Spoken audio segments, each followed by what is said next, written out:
Ribuan honorer tenaga kesehatan, nakes, dan non-nakes yang tergabung dalam Forum Komunikasi Honorer Nakes dan Non-Nakes (FKHN) demo di gedung DPRD Garut. Di sana mereka diterima pimpinan dan anggota DPRD dari Komisi 4 dan Bupati beserta jajaran pejabat tinggi Pemkab Garut. Sesuai pemetaan Kementerian Kesehatan Kemenkes, jumlah nakes yang diangkat P3K tahun ini seharusnya sekitar 1.748 orang. Sementara kuota yang disiapkan Kabupaten Garut hanya 100 orang. Kalau hanya 100, lantas yang 1.648 mau dimatikan? Tanya Mulyana Ketua FKHN Garut dengan nada heran. Selain menuntut tambahan formasi, FKHN juga mendesak adanya afirmasi dalam seleksi P3K 2022. FKHN juga khawatir sampai pelaksanaan seleksi nantinya rekrutmennya masih menggunakan Permenpan RB nomor 29 tahun 2021 yang tidak ada afirmasi bagi honorer. Yang akibatnya banyak honorer yang tersingkir oleh lulusan fresh graduate dan para pendaftar P3K dari luar Garut. Kami minta keadilan. Honorer nakes dan non-nakes juga sangat berperan penting dan telah teruji saat pandemi COVID-19 menjadi garda terdepan, ujar Ketua FKHN. Sementara itu, saat audensi berlangsung di gedung DPRD terungkap, banyaknya honorer nakes dan non-nakes yang hanya dibayar di bawah 1 juta rupiah dan sangat banyak honorer yang dibayar di bawah UMK Garut yang sebesar 1,9 juta lebih. Terungkap juga bahwa tenaga kesehatan di puskesmas dan RSUD di Garut jumlah honorer lebih banyak dari jumlah pegawai yang berstatus PNS atau ASN. FKHN mengungkapkan kemungkinan akan mogok massal jika tuntutan mereka tak dipenuhi. Jika benar para nakes dan non-nakes melakukan mogok massal di kemudian hari, maka bisa dipastikan pelayanan dasar masyarakat Garut di sektor kesehatan akan terganggu, bahkan bisa lumpuh. Setelah mendapat desakan dari FKHN, Bupati Rudi Gunawan akhirnya menyetujui akan mengusulkan penambahan kuota P3K dari jalur afirmasi. Bupati juga bicara kuota yang akan mengacu pada Anjap ABK dan SIS DMK. Bupati Garut juga meyakinkan FKHN bahwa ia akan segera membuat surat usulan tersebut, dan pihaknya siap bersama FKHN dalam mengawal usulan ini ke pemerintah pusat. Dalam bekerja, dalam artian aman dalam masa depan kami, Pak. Kita berbicara logika. Guru 1 hari libur, murid, Pak, bisa diliburkan. Tapi kalau kita nakes, Pak, dan non-nakes, 1 hari libur orang yang melahirkan gak bisa ditunggu 1 hari, Pak. Mau siang, mau malam. Ditambah waktu kemarin masalah pendataan, waktu pandemi, waktu target masalah vaksinasi. Jam 2 malam kami dari non-nakesnya, Pak, harus selfie, dicek. Mana ini data kok nggak ada, mana ini data belum naik. Jam 3 subuh kita, Pak, menaikkan data, Pak. Ditambah, Pak, mohon maaf teman-teman kami juga, Pak, sebagai sopir ambulan, mereka garda terdepan juga, Pak, di kita. Mereka patut juga diapresiasi, Pak. Mungkin kita nggak terlalu paham bagaimana teknis untuk mengaturnya, tapi kita dikembalikan kepada Bapak kita, yang dimana kita benar-benar minta keadilan dan keseimbangan dalam hal kebijakan untuk soal ini. Nah, kami ada yang namanya Anjap ABK. Kami perlu tenaga kesehatan non-PNS. Maka ada yang namanya Permendagri, sebelumnya ada Perbuk, ada Permendagri nomor 79 yang menyatakan BLUD bisa mengangkat tenaga profesional lainnya. Kita sama, kita satu baju. Kalian bagian dari pemerintah Kabupaten Garut. Digaji oleh BLUD, betul nggak? Betul. Ada kapitasi, ada apa, dan lain sebagainya. Karena kami butuh tenaga Bapak Ibu, saudara-saudara sekalian, maka kami membiarkan kepala puskesmas asal dia kapabel boleh untuk mengangkat dari tenaga profesional lainnya menjadi pegawai puskesmas, dibayar oleh uang BLUD. Siapa yang kurang dari 1 juta? Saya. Oke. Udahnya kadang 300, kadang pernah 250 kena. pernah ya 260, sama Jaspal 600. Jaspal 600. Iya. Ada nggak yang lebih daripada 1,5 juta? Kemarin saya tanya di Banjarwangi, mana ada yang Banjarwangi nggak? Dari Banjarwangi ada nggak? Kemarin saya tanya, berapa dapat? Hah? 1,400. Izin Bapak, Sebentar, ya, silakan. saya adalah dokter honorer Kabupaten Garut. Bahkan saya pernah dibayar blood hanya 400.000 dan dari BPJS atau dari Jaspal 1,2. Saya dokter. Bukan, di mana? Waktu itu saya Bukan, sekarang ibu di mana waktu dibayar itu? Waktu dibayar itu saya di Puskesmas Kadungora. Kadungora. Sekarang di mana? Sekarang saya di Puskesmas Cipanas. Di Puskesmas berapa dapatnya? Dari blood saya dapat 2 juta, dari Jaspal saya dapat 400.000. Iya, 2,4 juta ya. Oke. Dokter Pak ya? Iya. Nah, sekarang kita mau memperbaiki itu semua. Karena upah yang harus diterima itu harus berperi kemanusiaan. Nah, Bapak Ibu diperlukan. Berdasarkan anjam ABK, maka kita menghitung jumlahnya berapa yang diperlukan. Dan kami siap. Kalau diperintahkan, meskipun di dalam undang-undang tentang perimbangan keuangan daerah, belanja pegawai harus 30%. Permendagri harus 30%. Tapi kalau kita membutuhkan untuk pelayanan dasar masyarakat, kesehatan untuk pelayanan dasar, benar tadi. Yang melahirkan tidak bisa melahirkan, saya mau melahirkan ini jam 12 siang supaya ada semua petugas, nggak bisa. Kalau mau rujukannya jam 3 subuh mau bagaimana? Kan tetap harus dilakukan pertolongan. Nah, saya berharap ini kita akan selesaikan. Intinya adalah pemerintah daerah dalam sampai dengan tanggal 6 itu akan membuat anjam ABK yang rasional. Kalau ada 2.000 ya 2.000 diomongin. Dinas kesehatan masuk formasi. Kalau ada 1.000 ya 1.000. Kalau ada 1.500 ya 1.500. Kita akan menyampaikan itu berdasarkan anjam ABK yang akan divalidasi dari 3 hari ke depan. Setelah itu kami melaporkan, berkonsultasi dengan Komisi 4 dan Komisi 1 beserta pimpinan DPRD ini yang akan kita input.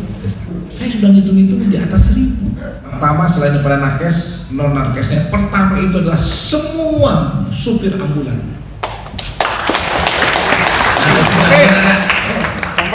Makan yang saya ya, makan itu nasi goreng, pergi ada itu, kita selalu luar biasa.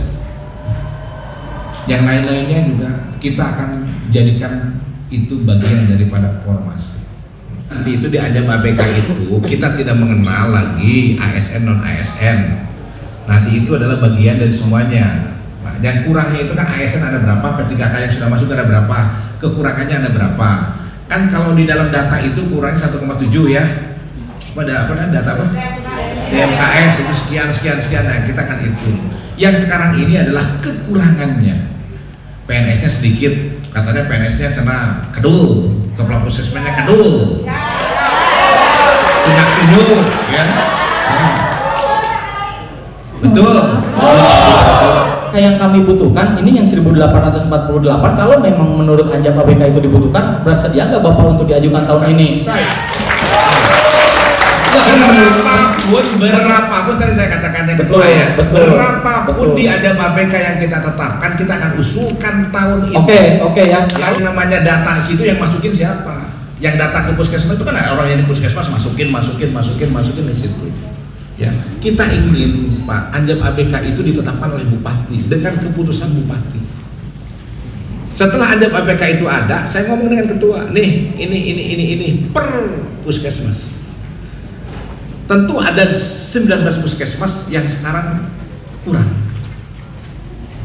Nggak ada PNS-nya kurang, P3-nya kurang, termasuk yang honornya juga kurang. Ada 19 puskesmas. Banyak dari puskesmas, teman-teman yang sudah masuk di SISDMK, terus kemudian yang sudah ada di rencana dan kebutuhan itu di Rembut Pak.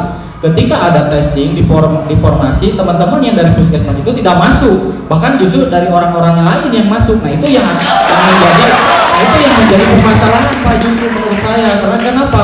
Ketika di puskesmas tersebut sudah ada perawat, sudah ada bidan dan tenaga yang lainnya, terus kemudian dibuka di formasi itu yang masuk yang lain, itu menjadi permasalahan yang akhirnya bertambah jumlah karyawannya. Pak, ini jadi sekarang ini yang harus jadi perhatian itu.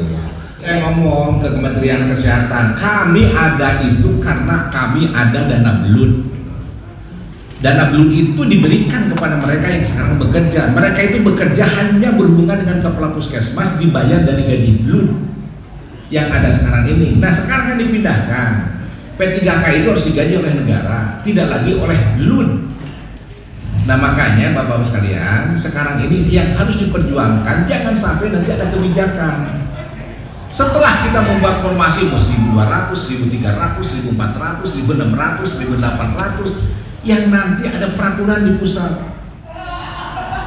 Jadi yang Pak, mengisi P3K itu boleh bebas, cilaka kan tidak sudah. Iya Pak, gini Pak, kami juga memang tidak serta-merta harus tahun ini diajukan, tahun ini diangkat, tapi yang jelas ada kepastian dari pemerintah daerah bahwa tahun ini benar-benar kita itu diikat kan untuk tahun depan, untuk tahun depannya lagi tidak jadi masalah. Yang penting buat kami itu ada kepastian bahwa hari ini pemerintah Kabupaten Garut mengajukan sekitar 1.848. Dijamin nggak pemerintah pusat bahwa yang lain tidak boleh masuk untuk testing? Maksudnya? Begini, saya kan sudah oke. 1.800 misalnya, Anjam APK 1.800. Kami ajukan formasi. Kan di testing kan? Betul. Apakah orang lain itu boleh masuk atau tidak? Tidak boleh. Bukan, kata siapa? Memang menurut undang-undang kan betul. Kan menurut undang-undangnya semua warga negara mempunyai. Itu ada afirmasi. Yang sekarang Dinas Kementerian Kesehatan itu belum ada afirmasi. Kalau kami sekarang ini maunya, kan kalau kita mengajukan Anjam ABK juga percuma Pak. Kalau bapak-bapak dan ibu-ibu yang sudah digaji dengan tidak baik tapi bekerja luar biasa untuk Garut, tidak terlindungi. Makanya yang kami inginkan itu kan bayi ini bayi Ades yang sudah di sini, oke, P3 akan naik, P3 saya lebih suka begitu. Yang sebelum 2014 misalnya ini dia bekerja sebelum undang-undang ASN ini udah lama, duluan naik, yang sini baru 2019 naik. Saya kan maunya begitu Pak, tapi kami tidak diberikan kewenangan. Kami perlu tenaga Bapak Ibu, perlu Pak. Terima kasih, saya juga malu barusan saya cuma 600.000, saya cuma 1 juta. Masa dokter sekolahnya 7 tahun hanya digaji dengan sekian? Saya baru mendengar ini ya. Saya tanya kemarin dokter berapa? 2 juta. Saya di Banjarwangi, saya kemarin di Banjarwangi terutama berapa ini? Saya ini berapa? Yang saya tanya 1,8 agregatnya ya sekian. Yang di sini ada. Apa nggak bohong kalau puskesmas atau dinkesnya yang ngebohong yang ada pada BRT berapa? Jadi kami ini, saya setuju nanti kita akan cek Anjam ABK. Intinya semua suara DPR juga sama. Meminta kepada Bupati menuntaskan masalah kepegawaian dengan Anjam ABK yang benar. Dia ajukan semuanya. Maksimal tanggal 8. Jadi tanggal 8 itu adalah bagian Jawa Barat untuk terakhir kali mengupload. Karena yang dipersoalkan oleh kami ini ada Satpol PP, Satpol PP juga begitu sama. Besok mau ada apa? Ada ini, tapi yang dilindungi oleh PP 49 itu hanya 3 profesi: guru, tenaga kesehatan, dan penyuluh pertanian. Nah saya terima kasih Pak Ketua ya. Pak Ketua terima kasih. Saya ingin Pak Ketua sama satu alur dengan kita, bahwa yang hadir di sini dilindungi Pak ketika formasinya ada, ya. Ketika kebijakan anggarannya nanti didukung oleh Bupati dan DPRD, tapi ketika nanti pelaksanaan tes P3K-nya ada ketentuan pembukaan juga untuk umum, udah kan. Lapor. Yang ABK yang akan kita buat itu adalah untuk mengakomodir saudara-saudara sekalian yang sudah bekerja di tempat itu, makanya tahun berapa bekerjanya. Jadi kami tidak akan lagi untuk PNS. Dokter ya dokter diangkat, dokter berapa mau dilakukan gajinya, mau berapa. Jadi kami ini kalau memang misalnya sekarang ada di dalam data itu masuk sebagai bagian, kan tidak benar-benar yang dikajikan ke sana Bu. Ibu juga harus tahu yang diajukan formasi itu bukan nama ibu bapak, bukan Pak. Kebutuhannya sekian, kebutuhannya sekian. Ya begini, sekarang ini kan melindungi Pak. Kalau kita ajak ABK dihubungkan dengan formasi, kan formasi mah tidak menyebut nama-nama. Formasi misalnya di sana perlu ini, kan kita mah tidak akan lagi ada honorer. P3K dengan PNS itu sama sebagai ASN. Nah yang harus dipikirkan Pak Ketua, maaf Pak Ketua, jangan sampai kami nanti ajukan 1.800. Jaminan Bapak masuk bagaimana? Jaminannya mana? Kan kami ajukan nih 1.800 misalnya. Kan tidak menyebutkan Pak Heri, Akang di situ mana? Izin Pak Bupati. Ya. Izin saya dari rumah sakit Pak Bupati. Ya. Mohon izin Pak, ketika misalkan adanya teman-teman sekarang yang jumlahnya sekian banyak Pak, mohon izin, kami ingin Bapak Bupati mendorong Pak, mendorong regulasi seperti hanya profesi yang lain Pak, regulasi tentang pengangkatan P3K Permenpan nomor 20 tahun 2022 yang dari profesi lain Pak, sehingga ketika kita sudah mempunyai dasar hukum itu, kita bisa teman-teman yang nanti masuk atau lulus dari tes P3K itu bisa dikunci Pak. Contoh saya membaca dari program afirmasi ada prioritas 1, 2, dan 3 Pak, sehingga ketika misalkan tahun ini misalkan teman-teman yang masuk 80 orang tapi yang lulus 100 orang, jadi yang sisanya itu Pak, itu dengan Permenpan itu bisa dikunci Pak, jadi tidak usah ikut tes lagi, jadi tidak perjuangan yang memang nantinya teman-teman yang ikut tes itu tidak jadi nol lagi Pak, maksudnya gitu Pak. Gitu. Tadi dorong itu Pak, sehingga teman-teman ini akan merasa aman Pak, merasa aman ketika misalkan ada pemberlakuan dari surat edaran Permenpan tanggal 31 Desember 31 Mei 2022. Teman-teman yang sudah lulus, yang sudah berjuang dari nol, belajar dan sebagainya, kalau misalkan itu tidak terakomodir Pak, kasihan Pak. Apalagi dengan usia-usia yang memang kita susah menghafal gitu Pak ya, itu akan perjuangannya jadi nol juga Pak. Terus yang ketiga Pak, mohon izin kita dikejar deadline tanggal 8 sekarang kita dikejar deadline untuk penutupan informasi Pak. Mohon izin sekali lagi sebelum penutupan itu, mudah-mudahan ajak ABK yang diajukan per instansi gitu Pak ya, mudah-mudahan sudah beres sehingga kalau bisa nanti kita bisa mengakses gitu Pak. Itu satu. Yang kedua yang ditekankan mungkin kepada setiap instansi kita bisa mengakses juga SISDMK, karena yang kami tahu data SISDMK ini kembali dari Kemenkes. Jadi setiap data yang diambil itu dari SISDMK, sedangkan SISDMK itu Pak yang sudah tervalidasi itu bisa jadi tertolak. Jadi tidak tetap gitu Pak, gitu. Mungkin itu aja Pak yang dapat saya sampaikan.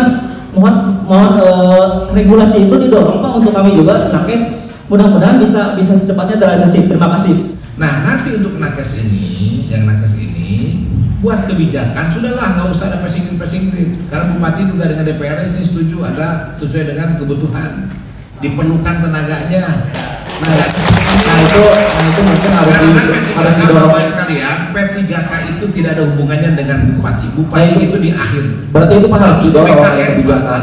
Kami sudah kirimkan surat, Mas Sikda kan sudah menghadap ke sana, minta tertulis afirmasinya, kan gitu Pak. Boleh. Ya nanti saya nggak boleh, kita kesal lagi, minta lagi surat lagi, sampaikan. Kalau disampaikan oleh nakesnya. Boleh, nanti kita dukung ke sana berangkat bareng. Saya buatin suratnya. Boleh. Oke teman-teman, kita pegang. Tapi tidak hanya sekedar ucapannya. Enggak, hari ini buat tertulis, betul. Boleh. Bukan hari ini Pak Heri nanti datang. Pak Mul nanti hari ini buat surat, nanti di bagian apa, di sini di belakang aja. Boleh dibuat sejam saja juga cukup, saya tanda tangani kan. Boleh gitu. Cuma nanti kalau kita adukan lagi kuota tapi yang dapat orang lain gitu kan, kasihan mereka itu, benar-benar saya kasihan kepada mereka sudah mengabdi dengan gaji yang tidak sesuai dengan ketentuan ya, karena mereka itu pegawai belut, dibayar oleh belut ya, dan insya Allah lah kita akan melakukan yang terbaik, kita bersama-sama. Yang penting bahwa pemerintah daerah dan 50 anggota DPRD beritikat baik. Semuanya beritikat baik. Penambahan kuota ya Pak ya? Terima kasih. Tambah kuota. Ya, siap.